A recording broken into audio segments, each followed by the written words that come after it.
Quantum mechanics ये सिर्फ किताबों में पढ़ने वाली कोई थ्योरी नहीं है।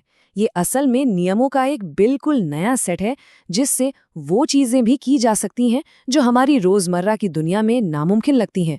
आइए देखते हैं कि ये कैसे काम करता है। तो सवाल ये है, क्या पार्टिकल्स के बीच का एक अजीब, एक डरावना सा कनेक्शन एक गेम जिता सकता है? आज हम इसी रहस्य को सुलझाएंगे क्वांटम दुनिया के नियमों की मदद से। तो खेल के नियम बहुत सीधे हैं। दो खिलाड़ी हैं, एलिस और बॉब। दोनों को कंप्यूटर एक एक रैंडम बिट देता है, एक्स और वाई। अब उन्हें अपने जवाब ए और बी इस तरह देने हैं कि वो इस टेबल में दी गई शर्तों को पूरा कर सकें। और सबसे ज़रूरी बात, वो आपस में बात नहीं कर सकते। अगर आप कोई भी नॉर्मल तरीका अपनाएं, मतलब क्लासिकल तरीका, तो ज़्यादा से ज़्यादा आप इसे 75% बार ही जीत सकते हैं बस। लेकिन सवाल ये है कि क्या इससे बेहतर किया जा सकता है? तो जवाब है हाँ, बिल्कुल कर सकते हैं, लेकिन इसके लिए हमें एक नए टूल की जरूरत पड़ेगी। तो चलिए मिलते हैं क्वांटम कंप्यूटिंग के सबसे बुनियादी हिस्से से। देखिए, एक क्लासिकल बिट जो हमारे सारे कंप्यूटर्स और फोन में होता है, वो या तो 0 हो सकता है या 1, एक बार में एक ही चीज। लेकिन एक क्यूबिट वो एक ही वक्त पर 0 भी हो सकता है, 1 भी, या दोनों का मिक्सचर। और यहीं से सारी अजीब बातें शुरू होती हैं। एक ही वक्त पर कई हालतों में होने की इसी काबिलियत को सुपरपोजिशन कहते हैं। और ये जो गोला आप देख रहे हैं, ये ब्लॉक स्फीयर है।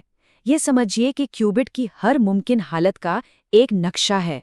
वो सिर्फ ऊपर या नीचे, यानी 0 या 1 नहीं, बल्कि इस गोले पर कहीं भी हो सकता है।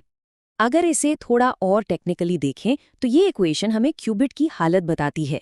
ये ए और बी बस ये बताते हैं कि जब हम उसे नापेंगे तो उसके 0 या 1 निकलने की कितनी संभावना है। तो सवाल ये है कि इन क्यूबिट्स को कंट्रोल कैसे करें। इसके लिए होते हैं क्वांटम गेट्स। आप इन्हें ऐसे समझ सकते हैं कि ये गेट्स क्यूबिट की हालत को इस ब्लॉक स्फीयर पर एक जगह से दूसरी जगह घुमा देते हैं या बदल देते हैं। ठीक है, तो अब हमारे पास क्यूबिट है, लेकिन गेम की 75% वाली लिमिट तोड़ने के लिए हमें एक और भी ज्यादा अजीब क्वांटम कॉन्सेप्ट को समझना होगा। चलिए इसे ऐसे समझते हैं। मान लीजिए 2 गेंदें हैं, दोनों अलग अलग डब्बों में हैं, पर किसी रहस्यमयी तरीके से एक दूसरे से जुड़ी हुई हैं।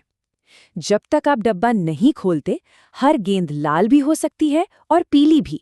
वो एक सुपरपोजिशन में है। लेकिन जिस पल आप एक डब्बा खोलकर देखते हैं कि गेंद पीली है, ठीक उसी पल दूसरा डब्बा, चाहे वो मीलों दूर क्यों न हो, उसमें भी पीली गेंद ही निकलेगी।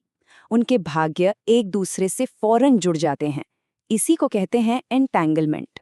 फिजिक्स की भाषा में इस डरावने कनेक्शन को हम इस इक्वेशन से दिखाते हैं, जिसे बेल स्टेट कहते हैं। ये बस ये कहने का एक फॉर्मल तरीका है कि 2 क्यूबिट्स की किस्मत आपस में जुड़ी हुई है। या तो वो दोनों 0 होंगे या फिर दोनों 1। चलिए, अब हमारे पास क्यूबिट्स भी हैं और एंटैंगलमेंट भी। वापस उस गेम पर चलते हैं और देखते हैं कि ये सब मिलकर कैसे काम करता है। तो क्वांटम स्ट्रैटेजी कुछ ऐसी है। सबसे पहले वो एक एंटैंगल्ड जोड़ी से शुरू करते हैं।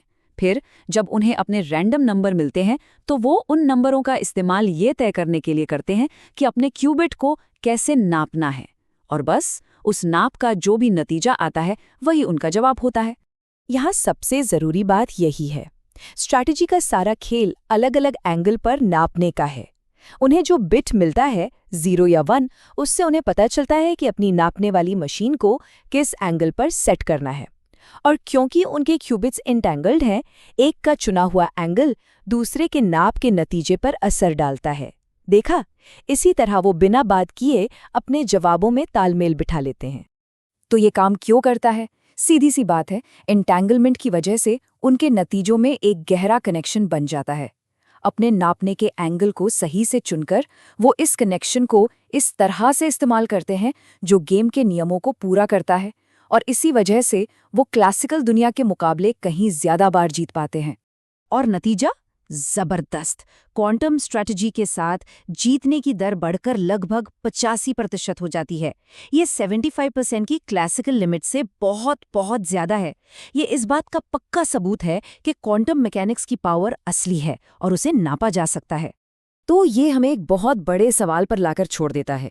अगर एक डरावना कनेक्शन एक मामूली से गेम को हरा सकता है, तो सोचिए ये और कौन-कौन सी नामुमकिन चीज़ों को मुमकिन बना सकता है, कंप्यूटिंग में, कम्युनिकेशन में और शायद असलियत को समझने के हमारे तरीके में भी। संभावनाएं सच में बहुत बड़ी हैं।